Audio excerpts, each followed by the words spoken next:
All right, guys. So now we will begin another topic. That is the new topic, very important topic. That is the infertility. So with the name, like we have discussed, we will discuss this topic in the various times in throughout the gynecology, and in OBG also, in obstetrics also, we may come through these words. All right, infertility. The name itself, it describes many things. What is the basic word for infertility? How it occurs? How it can be diagnosed? When to diagnose the infertility? And how severe this disease is? And what is the common management? The vigorous management for the infertility. Guys, this is one of the very crucial disease in our society, because it's like it creates some sort of bad stigma in the society also. So any patient who go through this problem, who go through this infertility problem, they will have a very bad stigma in our Indian society. But as it is a disease, so has to be treated, and if it is treated vigorously, there is a very important cure for the infertility. It can be treated very easily, it can be treated, but when it can be treated very easily, when the disease is diagnosed in the early phase. Disease अपनी early phase में है, if it is diagnosed during that time, infertility can be treated very easily. Alright guys, but when we left the disease, if we don't treat the disease on the time based manner, then it can be a severe problem and it may be uncurable or untreatable disease. Fine. So guys, let's discuss regarding this disease about today's one of the basic topic for us. What is the basic meaning for the infertility? So I can mention like the definition of infertility. Simply, like we can say, infertility means inability of a female to conceive. Yeah, infertile male, then also that also can be called, comes under the infertility. So simply, when you come to the word definition, infertility means what? It means inability of a female to conceive, even unprotected coitus for more than 1 year, at least 1 to 2 years of unprotected coitus. So I will just mention over here, it is the inability of a female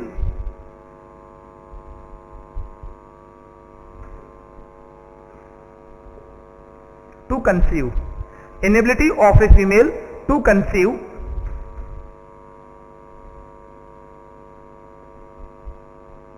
even after a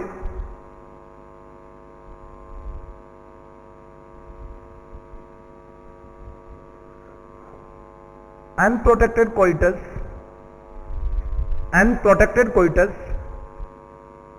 for more than a year. मतलब 1 साल से भी ज़्यादा the couples, they are having the unprotected coitus, but still the female cannot able to produce the offspring, she cannot able to conceive, she cannot able to pregnant.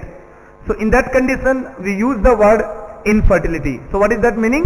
That is the infertility. Guys, this unprotected coitus, usually what happens when a couple they go for the unprotected coitus for a year, 1 साल के अंदर suppose कीजिए 1 year if they go for the unprotected coitus, almost around there 80% chance of the pregnancy. How many percentage? 80% chances are there for the pregnancy. And even some couples, around 10% couple who go for the 10% couples who go for the unprotected coitus for at least 2 years, then they can be pregnant. मतलब क्या हुआ? 80% female के अंदर 1 year के अंदर they will become the pregnant, and few females, around 10% we can mention, they will be pregnant by the 2nd year. The remaining 10% female who are cannot able to conceive even the 1st year, 2nd year, then they will come under the infertility. They are having the more chance, those 10% female are the more prone, they have the more chance for the infertility. Alright, so this was the basic introduction for the infertility. Infertility chances are there in male around 30 to 40%. Infertility का जो cause है, In male it is around 30 to 40%, and for the female point of view it is little bit high, around 40 to 50%. मतलब female के अंदर ज्यादा commonly देखने को मिलता है infertility, around only 10% extra, and in male it is around 30 to 40%. Fine. Now when we discuss regarding the word infertility, I will tell you one more word. There are two common words related which comes like when you discuss regarding infertility, you should know about those terminology. That is fecundity and fecundability.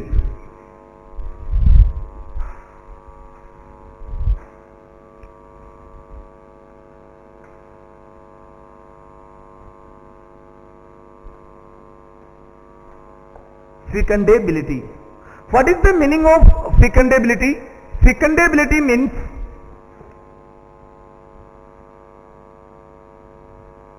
probability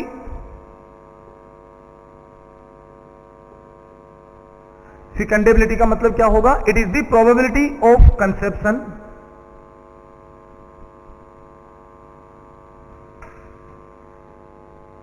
within one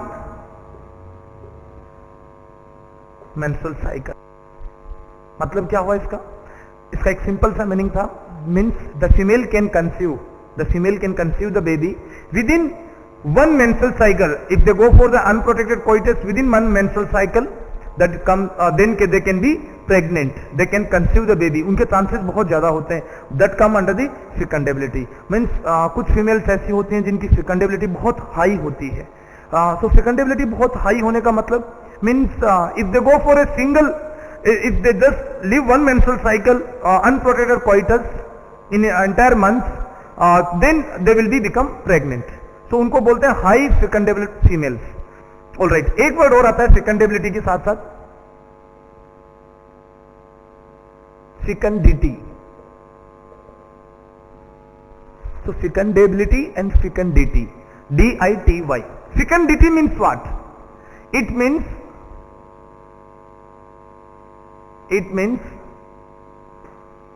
probability. Probability का मतलब है पूर्वानुमान, एक अनुमान लगा रहे हैं कि ऐसा हो सकता है. It means probability of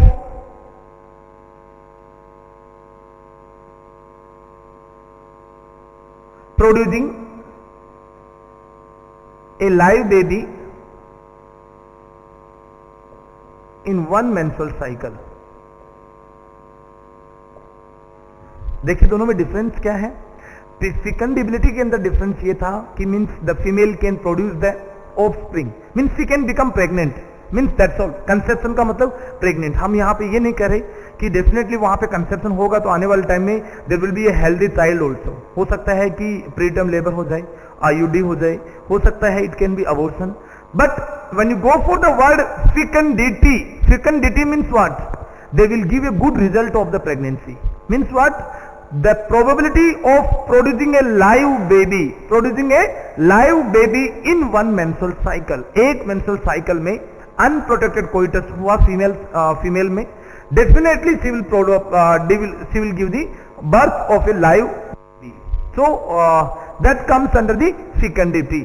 So fecundability से भी ज्यादा important word क्या है? fecundity means the probability of a female. पूर्वानुमान है basically किसका? फीमेल के लिए, that she may produce the live baby if she go for a unprotected coitus in one menstrual cycle. So guys, these are the two common terminology related to the fecundity and fecundability.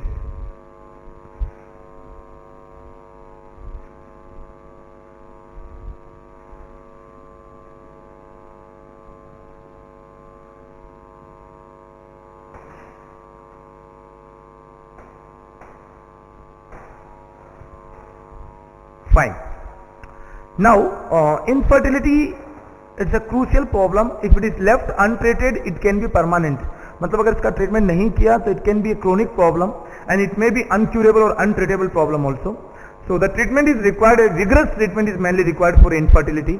Now guys, let's discuss regarding the types of infertility first. Two common types are there. Just for the descriptive purpose और study point से है important, वैसे नहीं है इतना ज्यादा important ये. There are two types of infertility, that is the primary infertility primary infertility and secondary infertility. Right, primary और secondary infertility में क्या major difference है? In primary infertility means a female who never conceived. A female who never conceived, that comes under the primary infertility. What is the meaning, like what things come under the secondary infertility? It means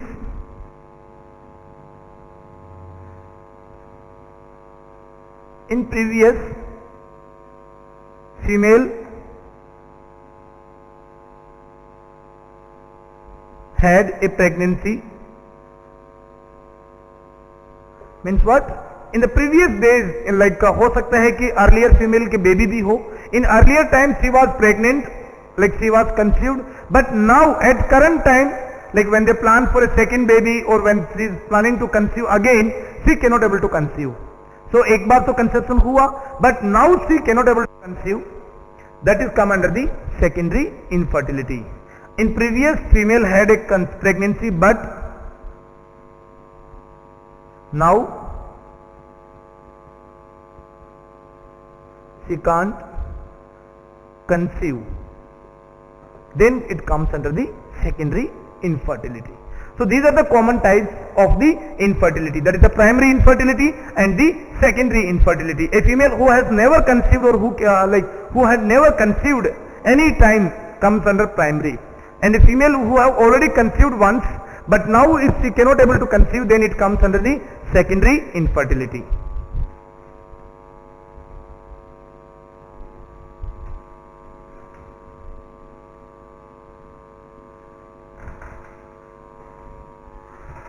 Now if someone asks what is the requirement, what is the basic criteria या basic requirement for the infertility, male और female दोनों point से हम बात कर सकते हैं कि क्या क्या चीजें बेसिकली जरूरत होती है इन फर्टिलिटी के लिए, क्या चीजें जरूरत होती हैं फर्टिलिटी के लिए. So what is the point? Requirement of A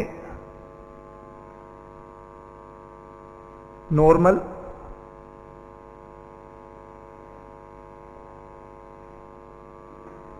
fertilisation. Requirement of a normal fertilisation. एक नॉर्मल फर्टिलाइजेशन के लिए क्या क्या जरूरत होती है? If you talk about them, male side, male के लिए क्या क्या जरूरत होती है? There should be a healthy spermatozoa, there should be healthy spermatozoa, means the sperm should be healthy. Alright, sperm should be healthy का मतलब क्या हुआ? स्पर्म की प्रॉपर शेप होनी चाहिए. The sperm should be motile,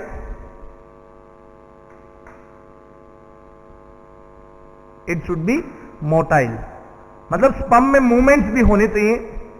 there should be good acrosomal reaction, there should be ability of a capacitation. What is the meaning of capacitation? Means ability of a sperm to penetrate the ovum, ability of a sperm which can penetrate to a ovum, that called under the capacitation. Capacitation actually इसको हम क्या कहते हैं? कैपासिटेशन. सो दो word जरूरी होते हैं sperm के लिए, एक तो capacitation and acrosomal reaction.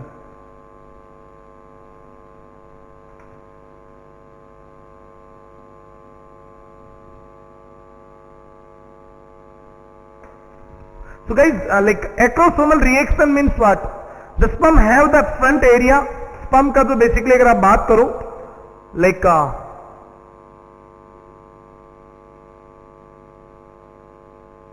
all right, in the sperm what happens? There is a front portion जो head of the sperm होता है. Sperm of the head जो होगा इसमें आगे आगे तो basically एक membranous area होगा, covering shape होगा, जिसको बोलते हैं acrosomal area. क्या बोलते हैं इस पूरे एरिया को जो मैंने डार्क किया है? That area is called as acrosomal area. इस एक्रोसोमल एरिया के अंदर होता है एक्रोसोमल रिएक्शन. क्या रिएक्शन होगा? When this area touch to the, जब ये एरिया किसको टच करेगा? ओवम को टच करेगा. it has to penetrate the ovum.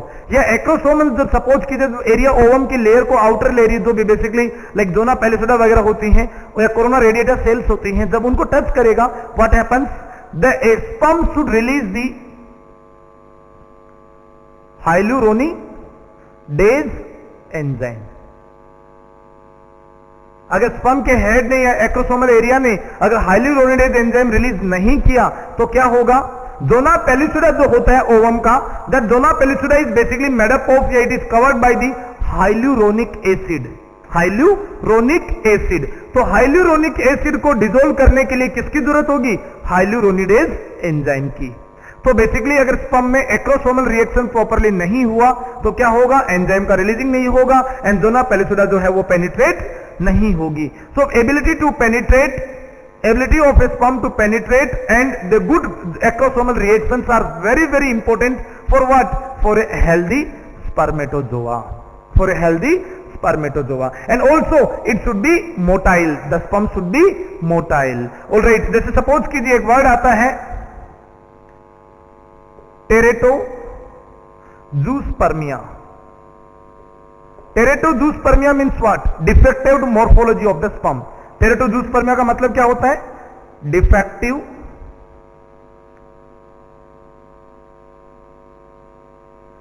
Morphology of sperm. मतलब डिफेक्टिव स्पर्म. स्पर्म जो है वो एक क्वालिटी स्पर्म नहीं है, उस स्पर्म में कुछ ना कुछ डिफेक्ट है. क्या डिफेक्ट हो सकता है स्पर्म में, ओके, हो सकता है उसमें मोटिलिटी इश्यू हो सकता है उसमें एक्रोसोमल रिएक्शन ना हो. ऑलराइट, क्या प्रॉब्लम हो सकती है वहां पे, स्पर्म के अंदर कैपासिएशन या एक्रोसोमल रिएक्शन ना हो. दूसरा हो सकता है वहां पर मोटिलिटी से रिलेटेड इश्यू, मतलब स्पर्म के मूवमेंट में रिलेटेड प्रॉब्लम हो सकते हैं, सीलरी मूवमेंट ना हो स्पर्म के अंदर. तो ऐसी बहुत सारी प्रॉब्लम्स हो सकते हैं स्पर्म में and those things come under the teratozoospermia. So teratozoospermia का मतलब क्या हो गया, डिफेक्टिव स्पर्म या defective morphology of the sperm. Fine.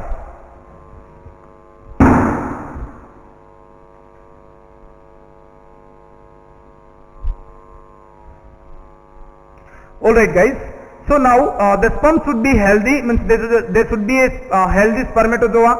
The sperm should be properly motile, means sperm should have a good movement. Next one,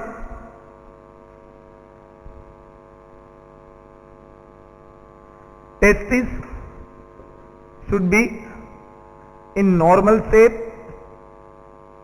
Testis should be in the normal shape. What is the normal diameter of a testis?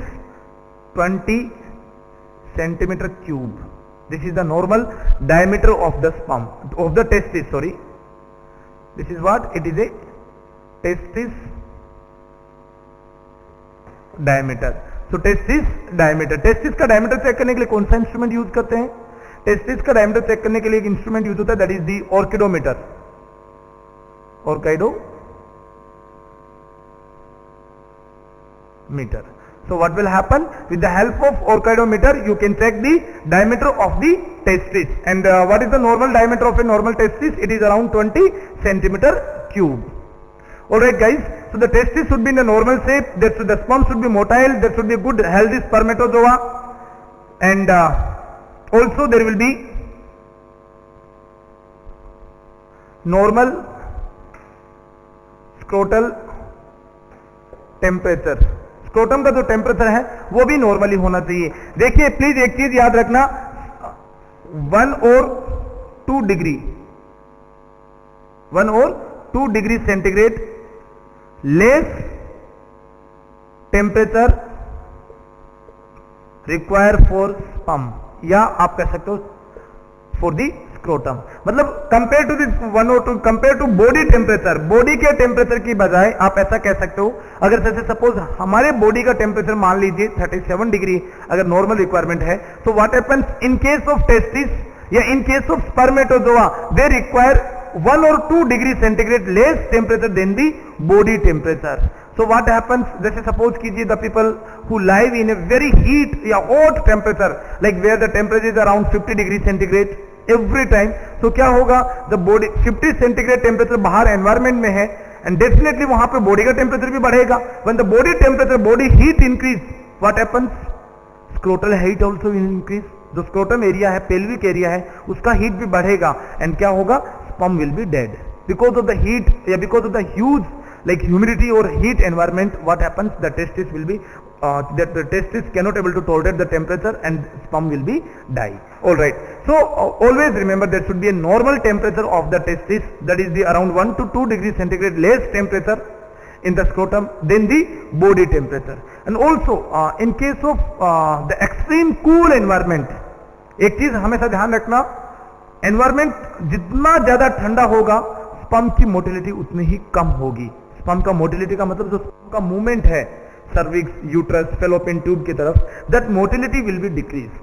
So basically the people who like आप you can understand by a best example that in France, French, okay, in Canada, और in Canada के अंदर जैसे province है Quebec. All right, and if you talk about any of the country जो कि cool countries है जहां पर टेम्परेचर हमेशा बहुत कम होता है, लाइक वहां पे लाइक सपोज विंटर सीजन के अंदर टेम्परेचर माइनस में रहता है, उन कंट्रीज का फर्टिलिटी रेट हमेशा कम होगा. उनका फर्टिलिटी रेट हमेशा कम होगा. क्यों कम होगा उनका फर्टिलिटी रेट? मैंने आपको जैसे कि बताया, जब टेम्परेचर बहुत ज्यादा कम है तो स्पर्म का जो मोटिलिटी है या जो स्पर्म की जो मॉर्फोलॉजी है वो चेंज हो जाती है. सो ऐसी कंडीशन के अंदर भी हम लोग कैसे कह सकते हैं, वहां पर भी क्या होगा? फर्टिलाइजेशन नॉर्मली नहीं होगा. All right, now other than that what is the other requirement of the from the male side for a normal या for a healthy spermatozoa? There should be normal hormonal profile. Means male के अंदर जो hormones हैं उनका भी एक normal level होना चाहिए, ना तो हार्मोन ज्यादा होने चाहिए ना ही कम होने चाहिए. कौन से हॉर्मोन्स की यहां पर बात हो रही है? Here we are talking about the thyroid hormones, T3, T4, TSH hormone, because as we know very well that the thyroid hormones are required for body metabolism. All right, अगर सपोज कीजिए thyroid hormones अगर suppose properly होंगे, if there are normally proper, what will happen? वहां पे spermatogenesis properly होगा, sperm का movement properly होगा, testis का टेम्परेचर मेंटेन होगा. So what happens means thyroid hormones are very much required. उनका नॉर्मल वैल्यू बहुत ज्यादा रिक्वायर्ड होता है टेस्टिस के लिए या स्पर्म के लिए. अब उसके बाद में आते हैं जो बेसिकली रिप्रोडक्टिव हॉर्मोन्स हैं, उनके ऊपर लेट्स मूव करते हैं. अगर सपोज कीजिए मेल के अंदर अगर हम बात करें तो in the male FSH, LH and testosterone, these three hormones are very much required for a normal spermatogenesis. Guys, what is the meaning of spermatogenesis? Spermatogenesis means what? Spermatogenesis means it is the formation and development of the sperm. Formation and development of the sperm. So suppose if you talk about like FSH की अगर हम बात करें तो FSH का क्या काम होता है? FSH is important. It like it stimulate the spermatogenesis in male के अंदर FSH का क्या काम है? मेल के अंदर FSH जो होता है वो स्पर्मेटोजेनेसिस को स्टिमुलेट करता है. और you can say that in the male the basically FSH hormone it stimulate the seminiferous tubules. ये किनको स्टिमुलेट करता है? It stimulate the seminiferous tubules for what? For a normal spermatogenesis. So basically ये किनको stimulate करता है? सेमाइनिफेरस tubules को stimulate करता है. किसके लिए? स्पर्मेटोजेनेसिस के लिए. FSH के अलावा अगर हम बात करें, if we discuss regarding like LH, that is the luteinizing hormone. Okay, in male LH hormone is called as ICSH. Male में LH के लिए हम लोग क्या वर्ड यूज कर सकते हैं? We can use the word ICSH. What is the full form of ICSH? Interstitial cell stimulating hormone. Guys, जो लेडिंग सेल्स होती हैं that is also called as interstitial sales.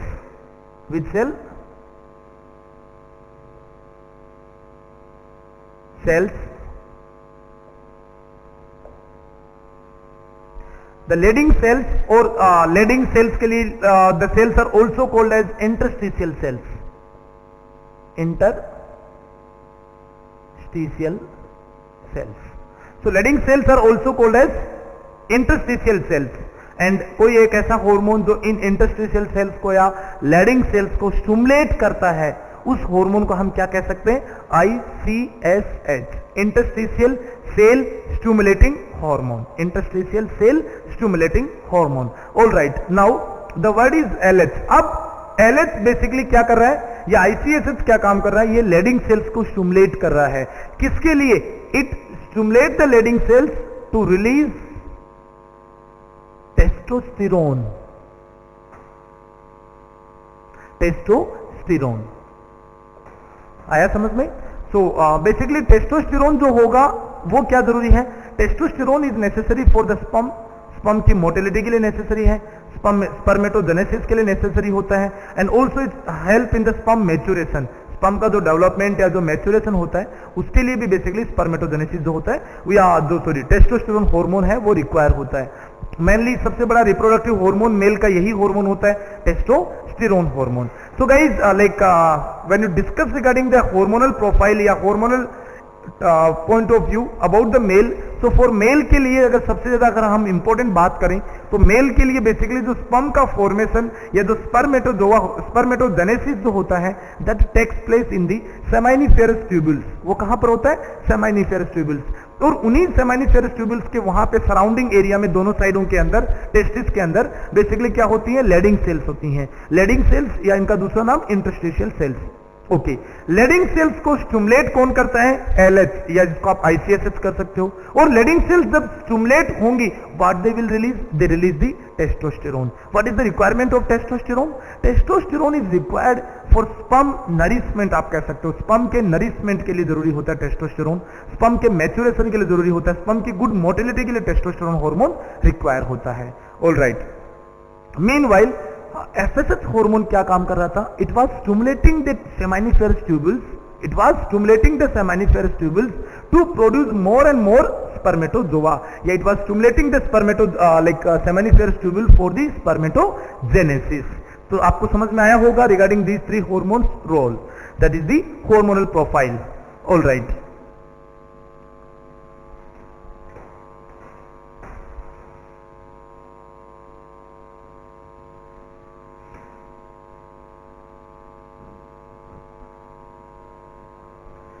Now the another point like हम बात कर रहे थे, अब बात आती है like psychological point of view से।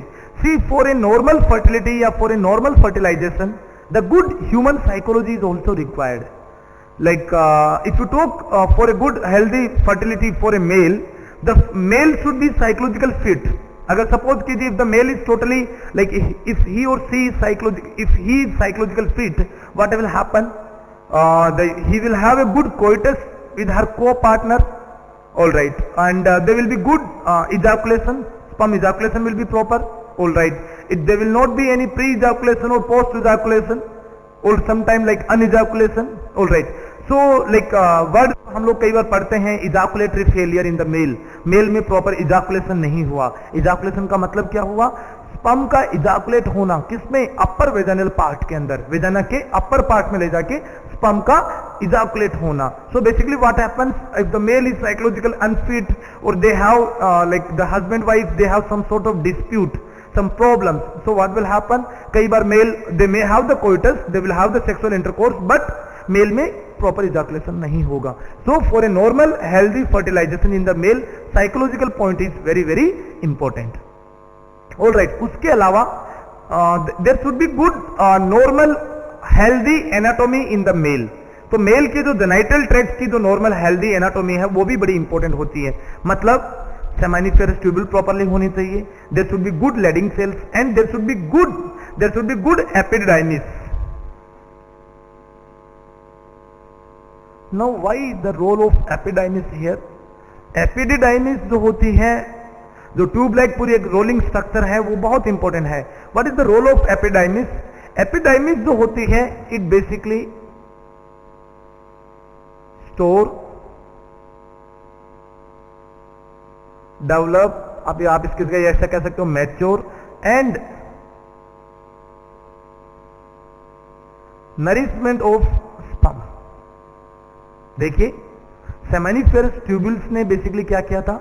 स्पर्मेटोजोआ को बनाया था। बट स्पर्मेटोजोआ को बड़ा करना, उसका पालन पोषण करना, उसका नरिशमेंट करना, उसको हार्मोन्स प्रोवाइड करना, टेस्टोस्टेरोन, ये सारे काम किसके होते हैं? एपिडिडाइमिस के।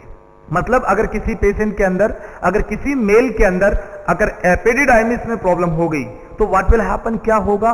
डेफिनेटली वहां पर इनफर्टिलिटी होगी, स्पर्म की प्रॉपर मोटिलिटी नहीं होगी, ऑलराइट, स्पर्म का टोटल प्रॉपर मॉर्फोलॉजी नहीं होगा, डिफेक्टिव स्पर्म जो मैंने टेरेटो बेसिकली जूस्पर्म में आपको बताया था वो प्रॉब्लम खड़ी हो जाएंगी, बिकॉज एपिडाइमिस जो होता है वो स्पर्म को स्टोर करता है, ऑलराइट, स्पर्म को नरिशमेंट करता है, उनको मैच्योरेशन प्रोवाइड करता है, उनको टेस्टोस्टेरोन प्रोवाइड करता है, ये सारे काम होते हैं एपिडाइमिस के। तो अगर किसी मेल के अंदर there is a issue in the epididymis, what will happen? That will lead to the infertility, alright. तो guys now let's begin to the like, ये मेल के अंदर बेसिकली क्या चीज थी? ये मेल के अंदर एक नॉर्मल रिक्वायरमेंट थी, किस चीज की? For a healthy fertilization, fine. Now like from the male point of view we have discuss regarding all those things. हमने मेल के अंदर स्पर्म की मोटिलिटी, मॉर्फोलॉजी, इन सब के बारे में बात किया, क्या क्या प्रॉब्लम्स हो सकती हैं, that we have discuss, alright. हमने हार्मोनल पॉइंट ऑफ व्यू से बात किया, एनाटॉमिकल पॉइंट ऑफ व्यू से भी also we have discuss, alright. एक सपोज कीजिए, अगर आप एक बात करो एक नॉर्मल स्पर्म की, like if you discuss regarding the semen. So when you discuss regarding the semen, semen means what? It is the thick whitish fluid which is ejaculated by the male into the female vagina, upper vaginal part. So that entire thick alkaline fluid is called as semen. Basically semen contains what? Semen contains definitely sperm या spermatozoa. semen में क्या होता है? sperm या spermatozoa होता है। जैसे suppose आप याद रख सकते हो 1 ml semen contains, 1 ml semen में नॉर्मली कितना स्पर्मेटोजोआ या स्पर्म होने चाहिए? 1 ml semen contains, 1 ml of semen should contains 20 to 350 million of healthy spermatozoa. Means 1 ml semen में एटलीस्ट कितने स्पर्म होने चाहिए? 20 मिलियन मिनिमम होने चाहिए, एंड मैक्सिमम कितना? 350 million of spermatozoa should be present. Okay, ये एक चीज जरूर आपको याद रखना है। इसके अलावा एक सपोज कीजिए when you see that this 1 ml of semen it should contain this number of the spermatozoa. इनके अलावा और क्या क्या होना चाहिए? देयर शुड बी पीएच की अगर आप बात करो तो सेमेन की नॉर्मली पीएच अप्रोक्सीमेटली यही 7.2 से लेके 7.8 तक मैक्सिमम हो सकती है। 7.6 भी कई जगह मेंशन किया हुआ है, तो अराउंड 7.2 से लेके 7.8 approximately you can say that like alkaline pH is required. Next one, like semen के अंदर पीएच, सेमेन के अंदर कितने स्पर्म होने चाहिए वो चीज इंपॉर्टेंट है, and there should be at least 70% motile sperm. मतलब जो सेमेन में जो टोटल स्पर्म है उनमें से एटलीस्ट 70% स्पर्म कैसे होने चाहिए? That should be motile sperm, कि एटलीस्ट उनमें क्या हो, जीवित तो सारे होने चाहिए, एटलीस्ट 70% स्पर्म है वो गुड मोटाइल होने चाहिए, मतलब उनके मूवमेंट की कैपेसिटी होनी चाहिए। And there should be at least more than 13 micromole fructose. There should be at least more than 13 micromole fructose in the semen. Fructose बहुत ज्यादा जरूरी है। फ्रक्टोज की कमी होने के कारण भी क्या हो सकता है? मेल में इनफर्टिलिटी की प्रॉब्लम हो सकती है। फ्रक्टोज की डेफिशिएंसी, फ्रक्टोज क्या है? Fructose like you can discuss regarding say type of carbohydrate, alright. So fructose is necessary for the sperm energy.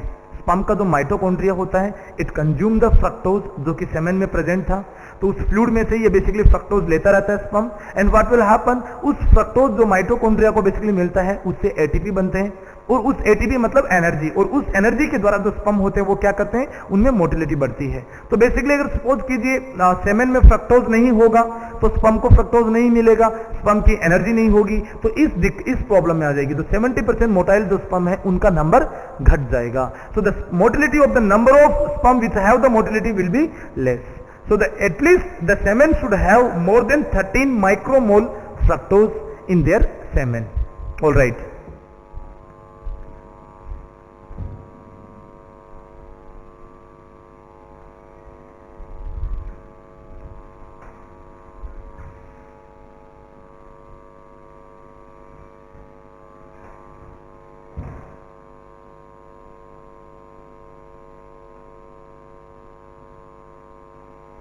So guys, now as we discussed regarding the from the male point of view, हमने male के point of view से काफी सारे point discuss किए, like requirement of a normal fertilization in the male. Now let's discuss regarding the female, कि female के point of view से क्या नॉर्मल रिक्वायरमेंट होता है, किसके लिए, एक नॉर्मल फर्टिलाइजेशन के लिए. सो क्या क्या रिक्वायरमेंट हो सकता है from the female point of view से. सबसे बड़ी इंपॉर्टेंट चीज, good hormonal profile. Means HCG, FSH, LH, estrogen and progesterone. How many hormones? HCG, FSH, LH, estrogen, progesterone. These all kind of hormones are mainly required for a good fertilization. If suppose if the female have problem with the progesterone hormone, अगर female में मान लीजिए progesterone नहीं हुआ या LH की deficiency हो गई, तो क्या होगा, that will lead to infertility. जैसे सपोज कीजिए, आगे मैं आपको इटियोलॉजी में कॉजेज ऑफ द इनफर्टिलिटी पढ़ाऊंगा. अभी हमारा एक टॉपिक आएगा etiology of the infertility. Then there I will discuss regarding the LPD, luteal phase defect. किसमें, फीमेल के अंदर luteal phase defect. Guys, luteal phase means what, the defect into the corpus luteum. All right, अगर suppose कीजिए corpus luteum क्या होता है, the ruptured piece of Graafian follicle. 14th day जब ovulation होता है, तो जो ग्राफिन फॉलिकल था उसका रप्चर हो जाना, और वो रप्चर्ड ग्राफिन फॉलिकल की ग्रोथ कौन करवाता है, LH हार्मोन. जब उस रप्चर्ड ग्राफिन फॉलिकल को टोटल मेंटेन करेगा, उसकी ग्रोथ करवाएगा प्रॉपर्ली, तो वो क्या बन जाएगा, it will become corpus luteum. And this corpus luteum will produce the progesterone hormone. So if the female have the problem in the luteinizing hormone, अगर सपोज फीमेल को luteinizing hormone का deficiency है, या सपोज अगर female के अंदर corpus luteum में कोई डिफेक्ट है, तो क्या होगा, that corpus luteum will not produce the progesterone. और प्रोजेस्टेरोन की कमी के कारण, अगर प्रोजेस्टेरोन का कमी किसी भी फीमेल में हुआ, definitely pregnancy can not able to continue. Pregnancy continue नहीं हो सकती, बिकॉज प्रेगनेंसी को मेंटेन करने के लिए सबसे मोस्ट असेंशियल हार्मोन जो रिक्वायर होता है, that is the progesterone hormone. All right, so hormonal profile का बड़ा रोल होता है. नाउ फीमेल के अंदर FSH का क्या रोल होता है. फीमेल के अंदर जो फोलिकुलर स्टिमुलेटिंग हार्मोन होता है, it stimulate the graphene follicles, या आप ऐसा कह सकते हो, it stimulate the ovarian follicles. Ovary में जितने भी फॉलिकल्स हैं, ये उनको स्टिमुलेट करता है, उनको मैच्योर करवाता है. एंड उन्हीं फॉलिकल में से कोई एक जो डोमिनेटिंग फॉलिकल है, it will become Graafian follicle. All right, तो फॉलिकल्स को मैच्योर करवाना, बड़ा करवाना, और उन हार्मोन्स के द्वारा उनसे ओवुलेशन करवाना, एस्ट्रोजन करवाना, एस्ट्रोजन का रिलीजिंग करवाना, ये सारे काम FSH के होते हैं. LH हार्मोन के दो बड़े काम हैं. LH जो होता है वो मेनली ओवुलेशन करवाता है, मतलब ग्राफिन फॉलिकल को रप्चर करवाता है. एंड मीनवाइल LH जो होता है वो कॉर्पस ल्यूटियम को भी मेंटेन करता है. फाइन, अब बात करते हैं HCG हार्मोन की, ह्यूमन कोरियोनिक गोनेडोट्रोफिक हार्मोन. देखिए गाइस, HCG का अपने आप में एक बहुत बड़ा रोल है. HCG is mainly responsible to maintain the corpus luteum during the pregnancy. Pregnancy के समय में ये जो HCG हार्मोन होता है, ये कॉर्पस ल्यूटियम को मेंटेन रखता है up to the 12 week, 12 week तक, जब तक प्लेसेंटा पूरी तरीके से डेवलप ना हो जाए, मैच्योर ना हो जाए, और प्लेसेंटा खुद एक हार्मोनल यूनिट ना बन जाए, तब तक ह्यूमन कोरियोनिक हार्मोन क्या काम करता है, it maintain the corpus luteum. So this is the very important function of the HCG. So guys, this is the basic requirement of the hormones like HCG, FSH और LH in the female. Now, number one point we clear, that is the basically hormonal profile. All right. Other than that, next come on. Like there should be good menstrual history,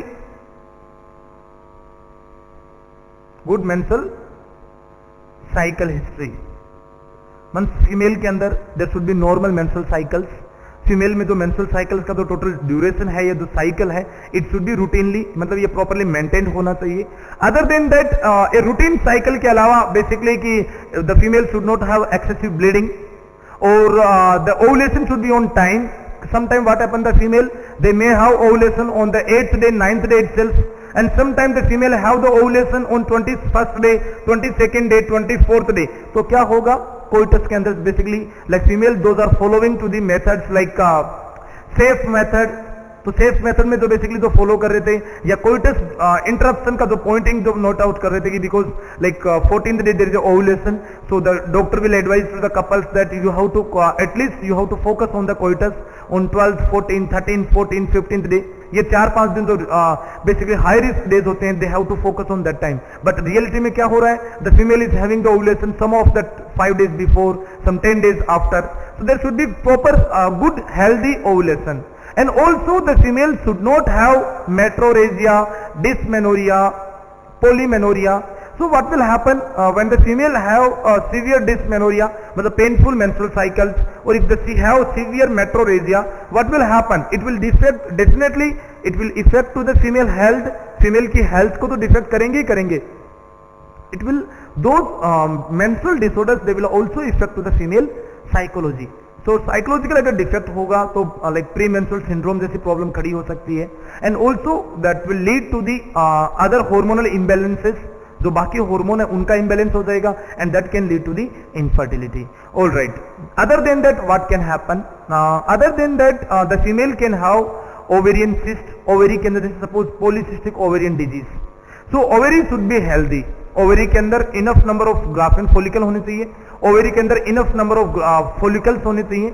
all right, and approximately you can say the ovary should be in the normal shape, ovary का shape normal होना चाहिए, there should not be any mass or any tumour in the ovary, like आपने पढ़ा होगा polycystic ovarian disease. All right, when you finish the ovary, let's come on to the another point, when you talk about the like fallopian tube, fallopian tube should be patent. यहां पे एक test आता है रूबिन्स test, please याद रखना ये, may I will forget in the future, but you should note down this one, Rubin's test. Rubin's test हम लोग किसके लिए करते हैं? Rubin's test is done to check the fallopian tube patency. ये हम किसके लिए करते हैं? To check fallopian tube patency.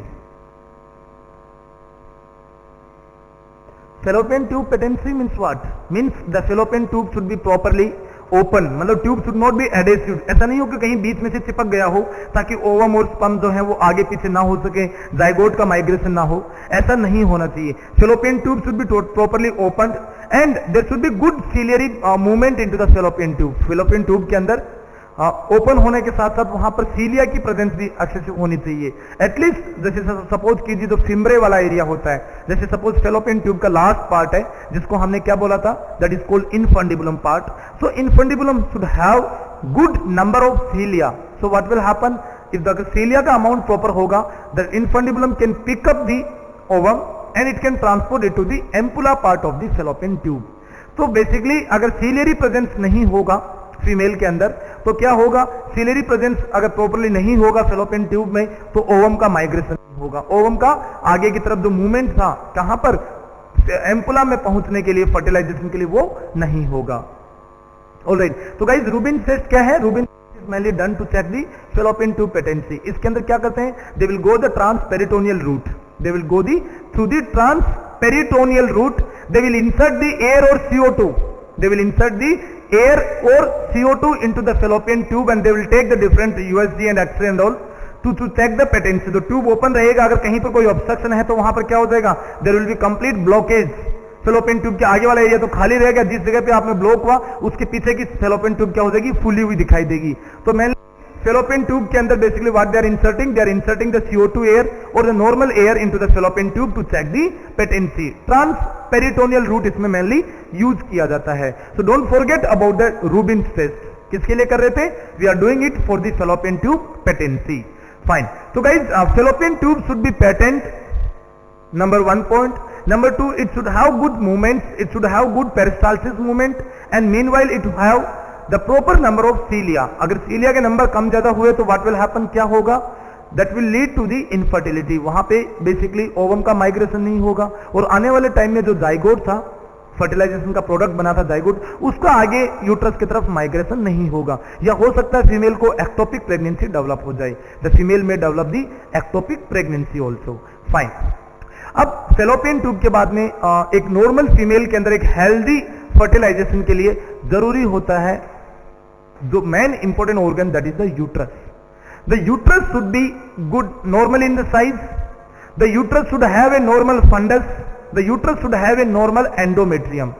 Uterus के पास एंडोमेट्रियम नॉर्मल होना चाहिए. अगर सपोज किसी फीमेल को एंडोमेट्रियोसिस की प्रॉब्लम है या डिफेक्टिव एंडोमेट्रियम है, हॉर्मोन्स का कोई डेफिशिएंसी है, तो उससे क्या होगा, एंडोमेट्रियम की ग्रोथ नहीं होगी. तो what will happen if the endometrium is not normal in the size, if there is a problem in the endometrium, what will happen, it will delay या इट विल इनहिबिट और prevents the implantation. उसके कारण क्या problem खड़ी होगी, implantation में दिक्कत आएगी. ऑलराइट, ये चीज आपको याद रखनी है, problem in the implantation. Fine. Other than that the uterus should not have any of the anatomical defect. अगर यूट्रस की हो सकता है कोई वॉल बीच में आ जाए, यूट्रस में कोई सेप्टम प्रेजेंट हो जाए, फंडस से पूरा का पूरा यूट्राइन बॉडी पार्ट है उसके दो टुकड़े हो जाएं. मैंने आपको इनके बारे में डिस्कस भी किया था पहले, यूट्राइन अबनॉर्मलिटीज के बारे में, लाइक असरमान सिंड्रोम, यूट्राइन साइनेकी, यूट्राइन डायडेल्फिस. तो ऐसी कोई भी कंजेनाइटल प्रॉब्लम यूट्रस में नहीं होनी चाहिए. Other than that for a normal healthy fertilization, the vagina should be patent, the vagina should not have agenesis, or the vagina should not be have the imperforated hymen, and there should be normal pH of the vagina. All right, it should not be so much acidic and it should not be so much alkaline. So there should be normal pH of the vagina. Vagina should be patent. There should not be agenesis of the vagina. There should not be any imperforated hymen. So guys, and meanwhile for the female अगर point से हम लोग बात करें तो female के लिए एक नॉर्मल फर्टिलाइजेशन के लिए सबसे बड़ी इंपॉर्टेंट चीज जिसके बारे में हमने डिस्कस करना चाहिए, that is the HPO axis. The HPO axis should be normal. For a normal fertilization, hypothalamus should be normal, pituitary gland should be normal and ovary should be normal. Ovary के बारे में हमने बात भी कर लिया कि ओवेरी में फॉलिकल्स वगैरह प्रॉपर होने चाहिए, वहां पे पीसीओडी जैसी कोई प्रॉब्लम नहीं होनी चाहिए. अगर पिट्यूटरी ग्लैंड जो होता है वो रिलीज करता है किसको, anterior pituitary release the FSH and LH.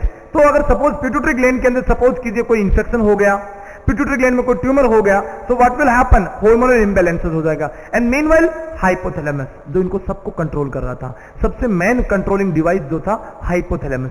Hypothalamus कौन सा हार्मोन रिलीज करता है related to the female, GnRH. कौन से हार्मोन को रिलीज करता है हाइपोथैलेमस, GnRH को, gonadotrophic releasing hormone. Gonadotrophic releasing hormone GnRH जो होता है वो पिट्यूटरी ग्लैंड के पास आएगा and pituitary gland will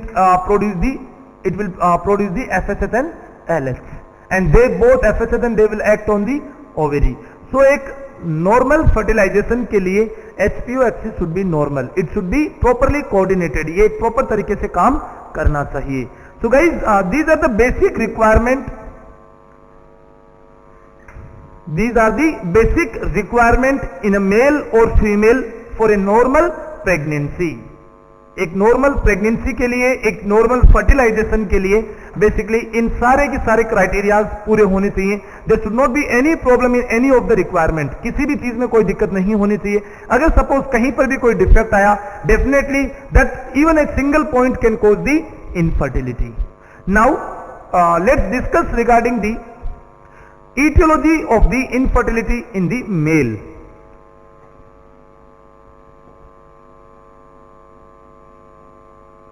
Etiology of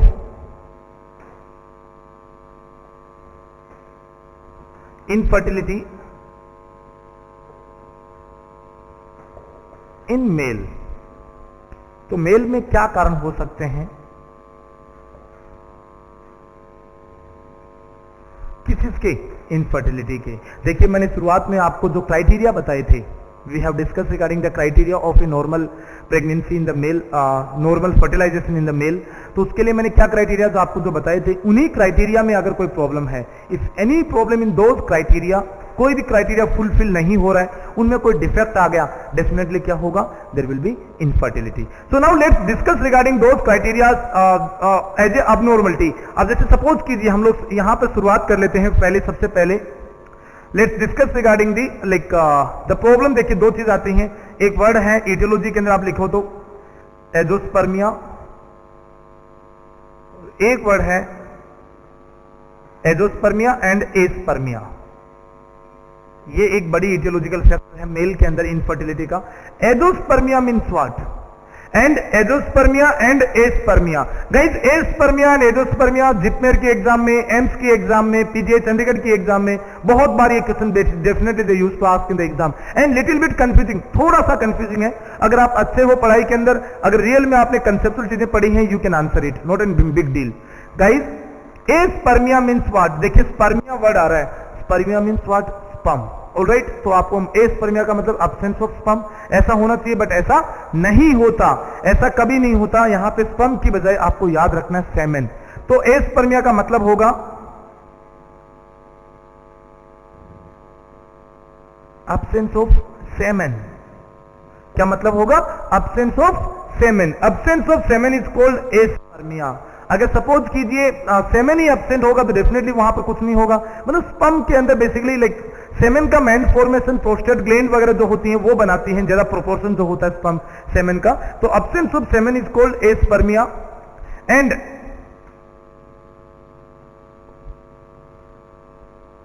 absence of sperm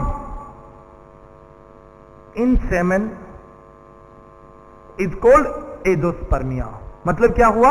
अगर सपोज कीजिए सेमेन में सेमेनल फ्लूइड तो है, बट सेमेन में अगर सपोज स्पर्म नहीं है तो वो कंडीशन क्या कहलाएगी? That condition will called as azoospermia.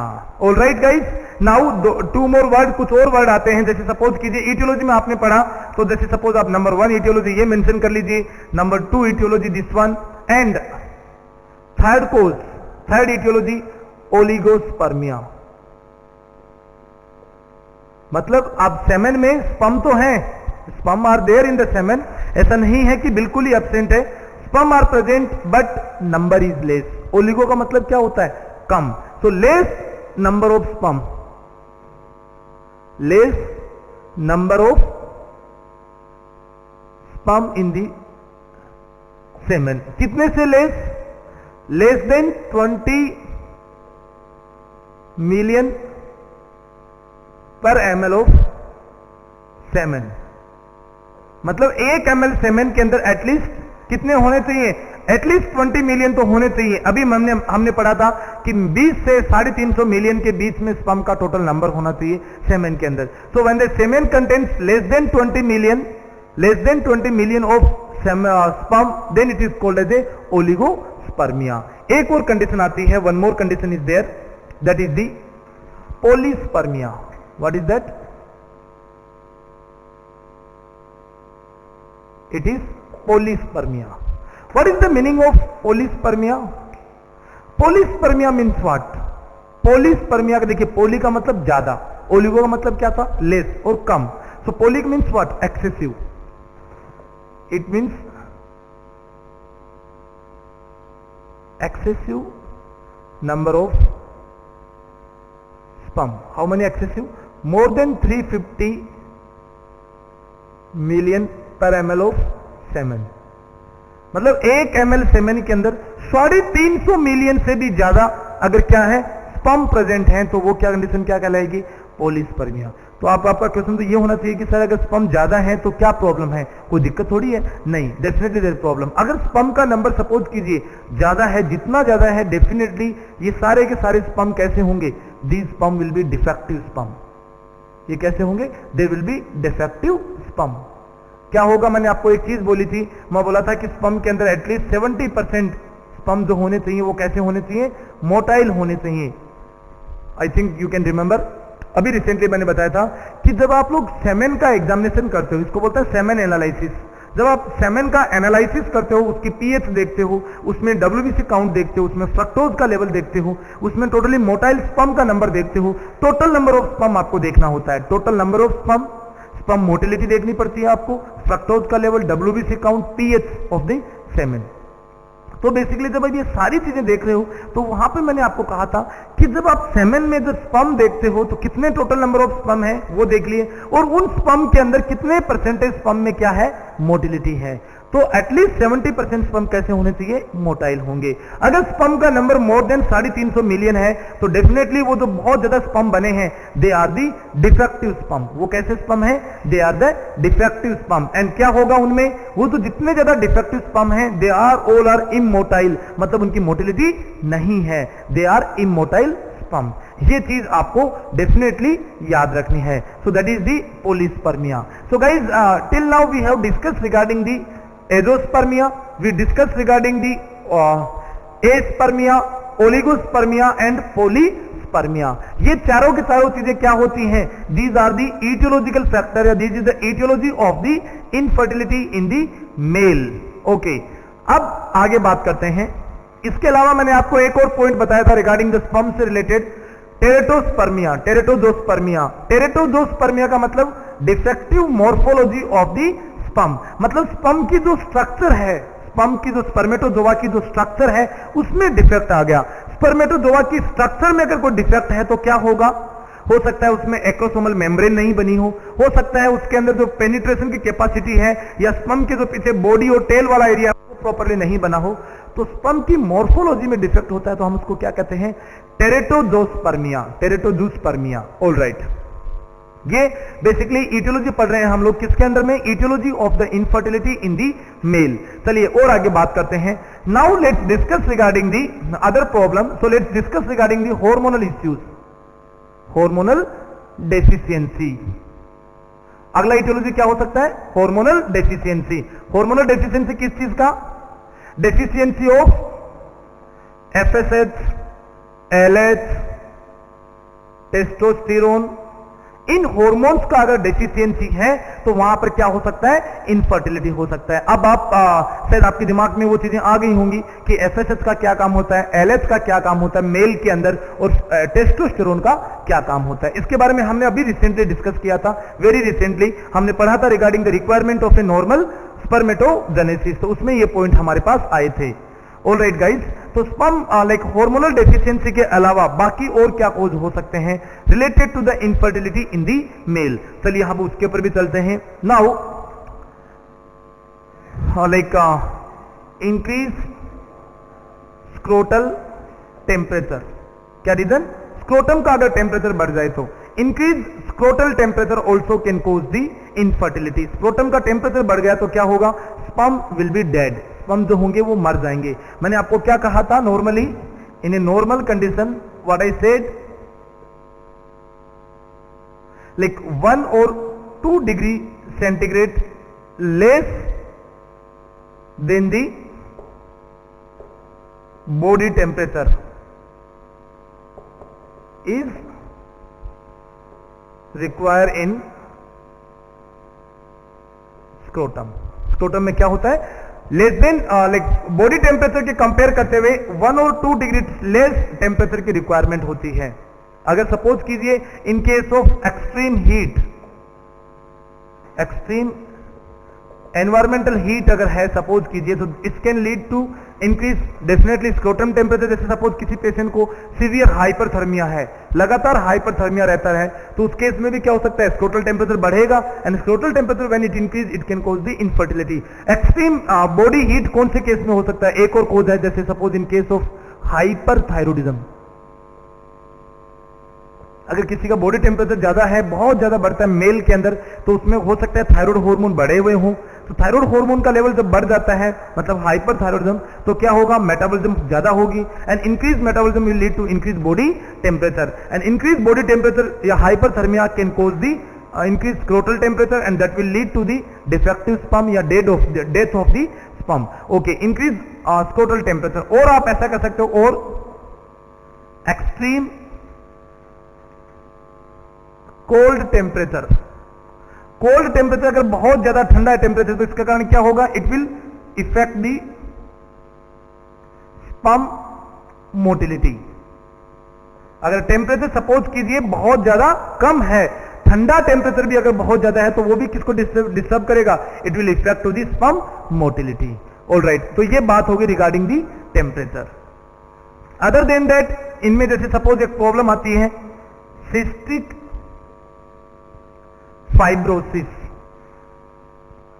Guys, cystic fibrosis जो होता है it is an autosomal recessive inherited disorder होता है. ये it is an autosomal disorder. Please remember, autosomal disorder के बारे में आपको एक वर्ड तो प्लीज याद रखना है. Autosomal disorders are mainly transferred to their next generation if husband and wife both are carrier. मैंने क्या बोला?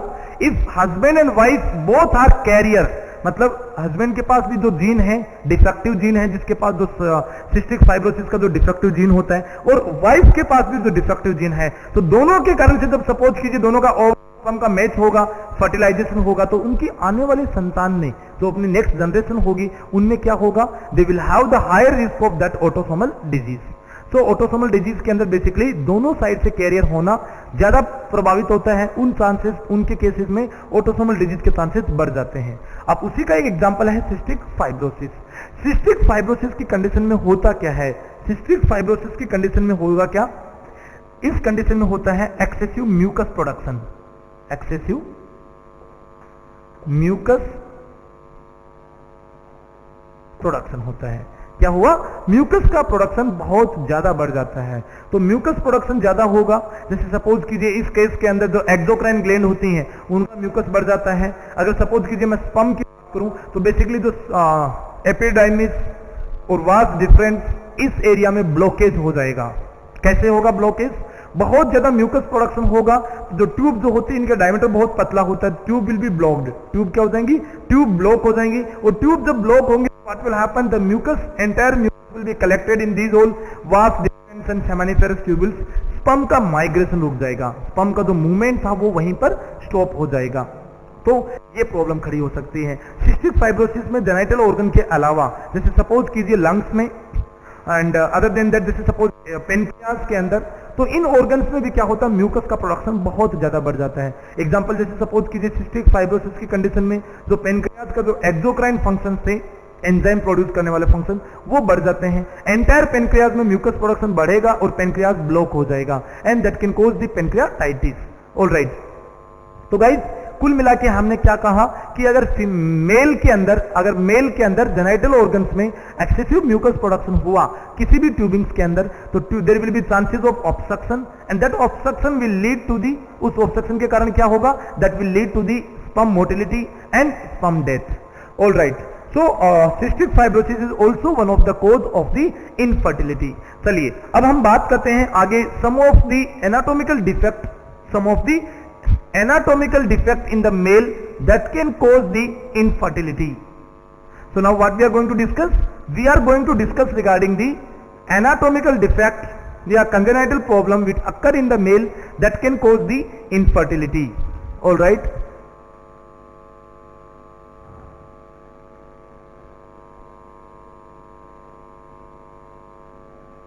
तो मेल के अंदर कौन से एनाटॉमिकल डिफेक्ट हैं that can cause the infertility? तो यहां पे जैसे सपोज कीजिए एक वर्ड आता है यंग्स सिंड्रोम।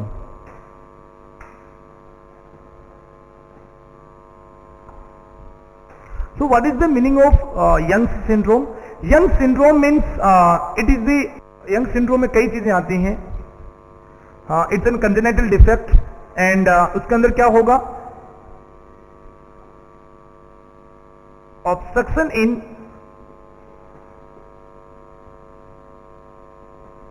एपिडाइमिस। क्या होगा? एपिडाइमिस के अंदर क्या हो जाएगा? ऑब्स्ट्रक्शन क्रिएट हो जाएगा। So the obstruction it's an congenital disorder, please याद रखना।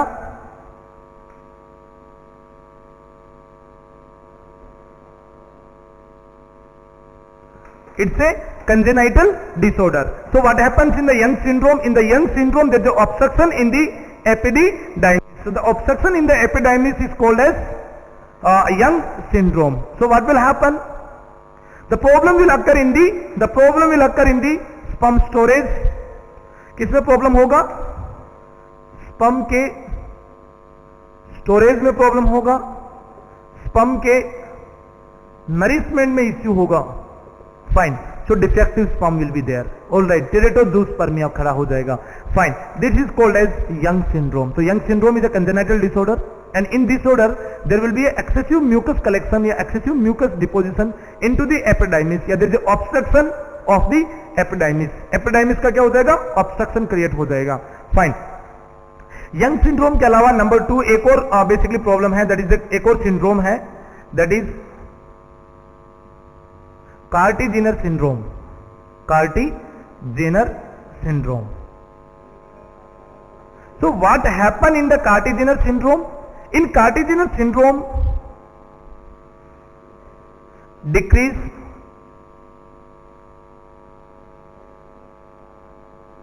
सिलियरी मूवमेंट, जो सिलियरी मूवमेंट है वो कम हो जाएंगे, decrease ciliary movement, and it will lead to decrease sperm motility. Alright, तो जब सपोज कीजिए, ये भी एक एनाटॉमिकल डिफेक्ट है, प्लीज याद रखना, जब स्पर्म की मोटिलिटी डिक्रीज हो जाए, स्पर्म मोटाइल ना रहे, इमोटाइल हो जाए, मूवमेंट चला जाए स्पर्म का, तो कैसे फर्टिलाइजेशन होगा? No chance of fertilization. तो लेक ऑफ स्पर्म फर्टिलाइजेशन, या sorry lack of sperm motility और lack of ciliary movement in the sperm is called as Kartagener syndrome. Please remember about the Carter-Jenner syndrome also. So till now we have discussed regarding two anatomical defects. Number one, Young syndrome. Number two, we have discussed regarding the Carter-Jenner syndrome. Next one. एक और anatomical defect आप याद रख सकते हो, that is the cryptorchidism. What is the meaning of cryptorchidism? Cryptorchidism means what? Orchidism means what? It is the undescended testis. Means क्या होगा? Scrotum is empty. Scrotum में testis ही नहीं है. अगर scrotum में testis नहीं है, इसका मतलब कहाँ हुआ? The testis are in the inguinal canal. Testis कहाँ पर है? Testis are in the inguinal canal of the male. So what is that? Undescended testis is called as cryptorchidism. All right.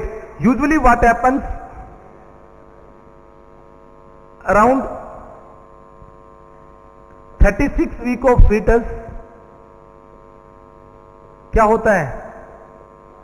Testis descend in scrotum. जब baby की delivery होने वाली होती है, 36 week की प्रेगनेंसी होती है, उस समय जो मेल फीटस है उसके जो टेस्टिस होते हैं वो कहां से? इंग्वाइनल कैनाल से स्क्रोटम की तरफ डिसेंट हो जाते हैं, मतलब स्क्रोटम के अंदर आ जाते हैं. अगर बर्थ के बाद भी और लंबे समय तक अगर सपोज हो सकता है कि like in the adult age में भी अगर सपोज कीजिए मेल के अगर टेस्टिस डिसेंट नहीं हुए तो ये एक बड़ा एनाटॉमिकल डिफेक्ट होगा, and that is called as cryptorchidism, and it can cause the infertility.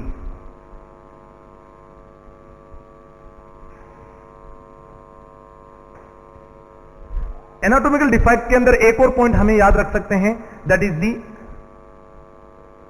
हाइपोस्पाइडियासिस. What is that? Hypospadias. Guys, we are reading about the infertility and currently our topic is going on, that is the etiology of infertility in the male, and in that there is an important topic, that is the anatomical defect in the male which cause the infertility. And till now under the anatomical defect we have discussed regarding the Young syndrome, we have discussed regarding the Carter-Jenner syndrome, undescended testis, and the last one is the another one is the hypospadiasis. What is the meaning of hypospadiasis? Hypospadiasis means what? Hypospadiasis means it is the ventral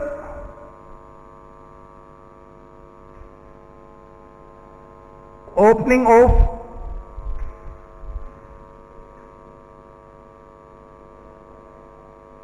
urethra in penis. तो mail का जो penis part है उस penis के front portion में आगे की तरफ यूरिथ्रल ओपनिंग का स्पिंसर ओपन ना होकर कहां पर ओपन हो रहा है? On the ventral surface of the penis. तो क्या होगा जब सपोज कीजिए जो स्पर्म का इजाकुलेशन फ्रंट पोर्शन में होना चाहिए था वो कहां पर रह गया? पीछे ही ओपनिंग हो गई. तो जब सपोज कीजिए the ventral opening of the urethra in the penis अगर अपनी नॉर्मल लोकेशन में ना होकर अगर सपोज कीजिए लोअर रीजन के अंदर जो वेंट्रल पोर्शन है पेनिस का वहां पर अगर यूरिथ्रल ओपनिंग है तो that is called as a hypospadias. और उसका क्या रिजल्ट निकलेगा? It will lead to improper ejaculation. Improper ejaculation. What is the improper ejaculation means? There will be no deep ejaculation of sperm in vagina. तो vagina के अंदर क्या होगा? Sperm का देखिए बेसिकली मैंने क्या कहा था, the sperm should B deposited deep inside the vagina. तो वेजाइना का जो अपर रीजन है, नियर अबाउट जो सर्वाइकल रीजन का एरिया है, वहां पे स्पर्म का डिपोजिशन होना चाहिए। अगर सपोज कि स्पर्म का डिपोजिशन लोअर वेजाइनल रीजन के अंदर या वल्वा वाले रीजन में अगर हो गया तो क्या होगा, इम्प्रॉपर इजैकुलेशन। वहां पे स्पर्म की जो मोटिलिटी है वो इतनी ज्यादा भी नहीं होती कि वो बेसिकली पूरे वेजाइनल कैविटी की जो अराउंड 7.5 to 8 सेंटीमीटर का एरिया है उसको क्रॉस करे, cross to the cervix uterus and goes to the fallopian tube, तो वहां पर प्रॉब्लम आ जाएगी बेसिकली। तो इम्प्रॉपर इजैकुलेशन ऑल्सो कैन लिया emplacement of the ejaculation can lead to the infertility. Fine, this is also one of the another anatomical defect in the male, हाइपोस्पाडियासिस।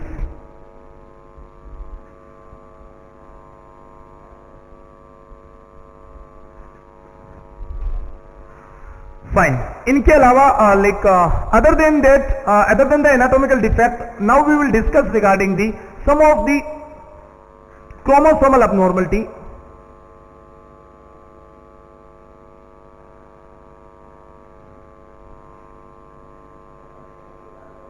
So chromosomal problems, how they can cause to the infertility, यहां पे basically आप लोग याद रख सकते हो, you can discuss regarding the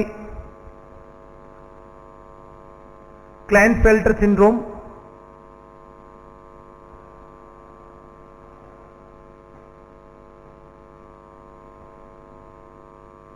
that is the trisomy of 47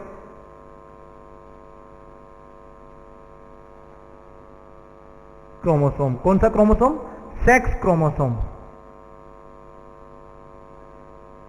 तो ऐसी कंडीशन खड़ी हो जाएगी एक्स एक्स वाई, या फिर ऐसे हो जाएगा like triple X. Alright, mainly Y chromosome की ट्राइसोमी होती है। वाई क्रोमोसोम जो होता है उसकी लेंथ बढ़ जाती है और डिफेक्टिव वाई क्रोमोसोम हो जाता है। So that is basically comes under the Klinefelter syndrome. So what will happen, basically it's an sexual chromosomal abnormality in the male that is called as a Klinefelter syndrome. All right, so Klinefelter syndrome can cause the infertility. Fine, other than that there is a Kallman's syndrome.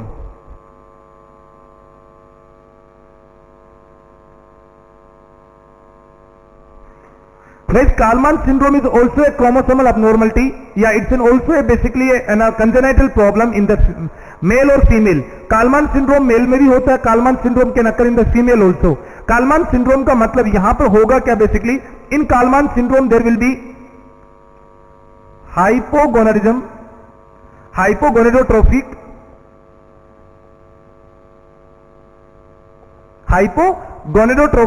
hypogonadism.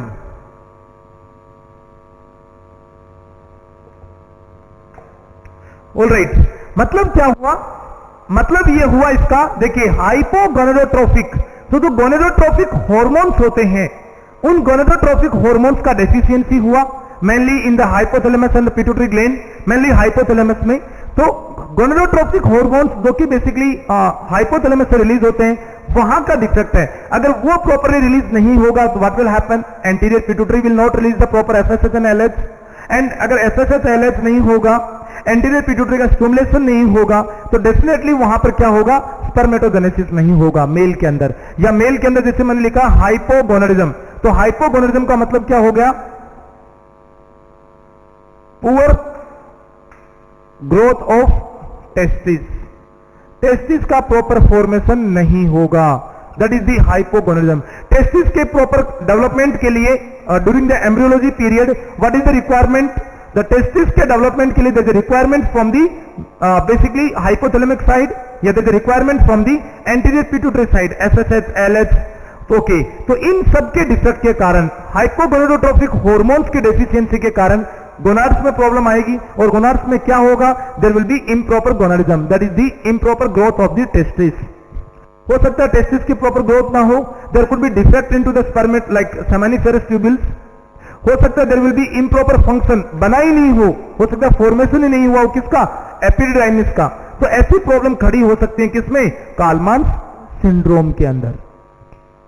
Alright, now let's discuss some of the other causes for the infertility in the mail.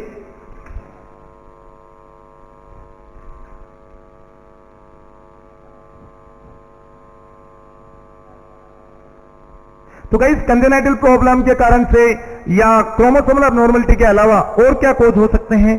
There could be like we can say psychological problem in the male. क्या problem खड़ी हो सकती है? Psychological problem in the male. Male में psychological problem हो सकती है। Psychological problem से क्या होगा? It can lead to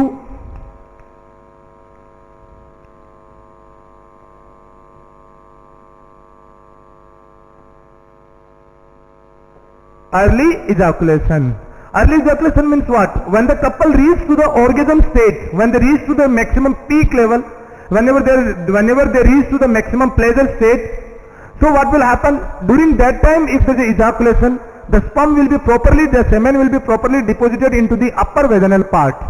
But whenever if there is any psychological problem in the male, what will happen? There is early ejaculation. So before the excitement itself, in the male there will be ejaculation. इसको pre ejaculation भी बोलते हैं basically. तो early ejaculation या pre ejaculation in the male, or there could be unejaculation. Unejaculation means what? Unejaculation means absence of ejaculation. Means there is a semen or there is a sperm inside the basically male genital tract. Alright, but the sperm or the semens are not ejaculated. Alright, so what will happen? It's a ejaculatory failure. Alright, the ejaculation ही नहीं हो रहा है, उसको हम क्या कहेंगे? Unejaculation. So fine guys, if the male have any of the psychological problem, if the male is if the male have the extreme stage of excitement, or if the male have some of the dispute, some of the problem with the female partner, what can happen? There will be possibilities that male में क्या नहीं हो? Ejaculation ही नहीं हो। तो basically ये दोनों problem खड़ी हो सकती हैं because of the psychological problem in the male.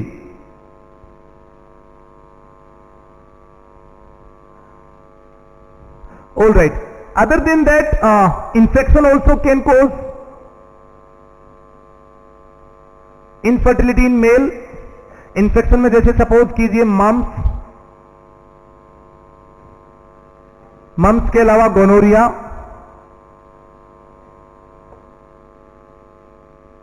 और काइटिस। ऑलराइट, ये तीनों infection, these all three infections which are mainly infecting to the testes, they can cause the infertility.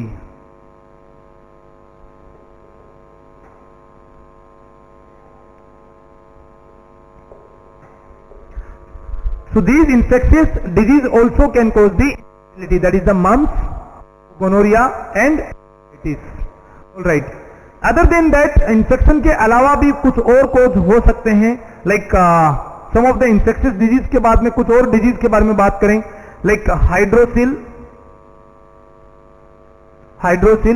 and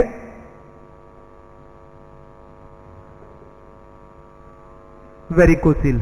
Hydrocele and varicocele, how it can cause the infertility? Guys, hydrocele का मतलब क्या है? Hydrocele का क्या मतलब हुआ? Hydrocele means excessive collection of fluid in testis. Testis के चारों तरफ या टेस्टिस के पूरे रीजन के अंदर जो स्क्रोटल रीजन था जहां पर टेस्टिस प्रेजेंट थे, उस पूरे रीजन में एक्सट्रीमली फ्लूइड कलेक्शन हो गया। तो क्या हुआ?